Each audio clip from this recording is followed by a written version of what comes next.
साजिशों के दौर में अब सवाल उठाना जरूरी है, जो खामोश रहे ऐवान तो बवाल होना जरूरी है। नमस्कार, आप देख रहे हैं द हिंदी टॉप और मैं हूं आपके साथ आदर्श मिश्रा। संसद के मॉनसून सत्र का आज दूसरा दिन है और कल की तीखी नोकझोंक के बाद आज मंगलवार को एक बार फिर दोनों सदनों लोकसभा और राज्यसभा की कार्रवाई शुरू होने जा रही है। लेकिन इस बात के पूरे आसार हैं कि आज भी सदन का माहौल शांत रहने वाला नहीं है और सरकार व विपक्ष के बीच कई ज्वलंत मुद्दों को लेकर सीधा टकराव देखने को मिलेगा। विपक्षी दलों ने सरकार को घेरने के लिए रणनीतियों का चक्रव्यूह तैयार कर लिया है और वे देश से जुड़े कई अहम सवालों पर संसद के भीतर तुरंत विस्तृत चर्चा की मांग पर अड़े हुए हैं। विपक्ष के इस आक्रामक रुख को देखते हुए ये साफ है कि आज भी सदन में भारी हंगामे और रसाकशी के आसार बने हुए हैं। विपक्षी खेमे में सबसे बड़ा और संवेदनशील मुद्दा नीट यूजी परीक्षा का पेपर लीक मामला है।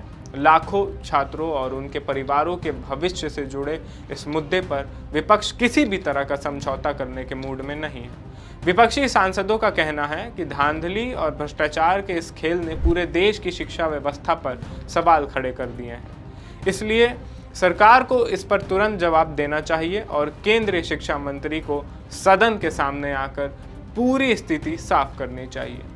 इसके अलावा सीजेपी के विरोध प्रदर्शन के दौरान हुई पुलिस की कार्रवाई का मुद्दा भी काफी गर्म है।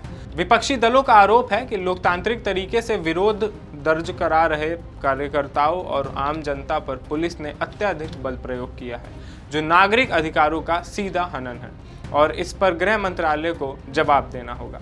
तीसरा बड़ा मुद्दा जो आज संसद में तूल पकड़ सकता है वो ये है कि अयोध्या राम मंदिर ट्रस्ट से जुड़े दान के कथित दुरुपयोग का मामला। विपक्ष का दावा है कि श्रद्धालुओं की आस्था और उनके द्वारा किए गए दान के पैसों के प्रबंधन में भारी गड़बड़ दिखी है, जिनकी निष्पक्ष जांच होनी चाहिए।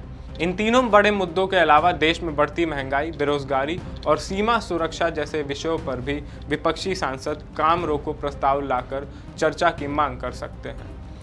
विपक्ष का साफ कहना है कि जब तक जनहित के इन मुद्दों पर सरकार खुलकर बात नहीं करती और ठोस जवाब नहीं देती, तब तक वे सदन को सुचारू रूप से नहीं चलने देंगे। दूसरी तरफ सरकार की रणनीति भी पूरी तरीके से साफ है। सत्ता पक्ष का कहना है कि वो हर संवैधानिक और नियमों के दायरे में आने वाले मुद्दे पर चर्चा के लिए तैयार है, लेकिन विपक्ष सिर्फ हेडलाइंस में बने रहने के लिए संसद का कीमती समय बर्बाद कर रहा है। आज की कार्रवाई की बात करें तो परंपरा के अनुसार दोनों सदनों की शुरुआत प्रश्नकाल यानी क्वेश्चन आवर से होगी, जिसमें सांसद अलग अलग मंत्रालयों से जुड़े सवाल पूछेंगे और संबंधित मंत्री उनके उत्तर देंगे।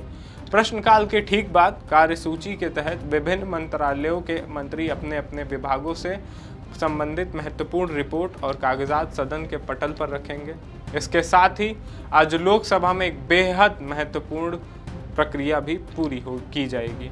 लोकसभा के महासचिव पिछले सत्र में संसद के दोनों सदनों से पारित हुए और उसके बाद देश की महामहिम राष्ट्रपति से मंजूरी प्राप्त कर चुके 9 प्रमुख बिलों को सदन के पटल पर रखेंगे। ये प्रक्रिया औपचारिक जरूर है, लेकिन देश के कानून निर्माण की दिशा में बेहद महत्वपूर्ण मानी जाती है। इन बिलों में देश की अर्थव्यवस्था, सुरक्षा और प्रशासनिक सुधारों से जुड़े कई बड़े कानून शामिल हैं, जिन पर अब राष्ट्रपति की मुहर लग चुकी है और वे देश में लागू होने के लिए तैयार हैं। लेकिन असली चुनौती प्रश्नकाल और पटल पर कागजात रखे जाने के बाद शुरू होगी। जैसे ही शून्यकाल यानी 0 आवर की शुरुआत होगी, विपक्ष अपने मुद्दों को उठाने के लिए वेल में आकर नारेबाजी कर सकता है। अगर सरकार और विपक्ष के बीच सहमति का कोई रास्ता नहीं निकला तो आज भी बैठकों को बार बार स्थगित करना पड़ सकता है।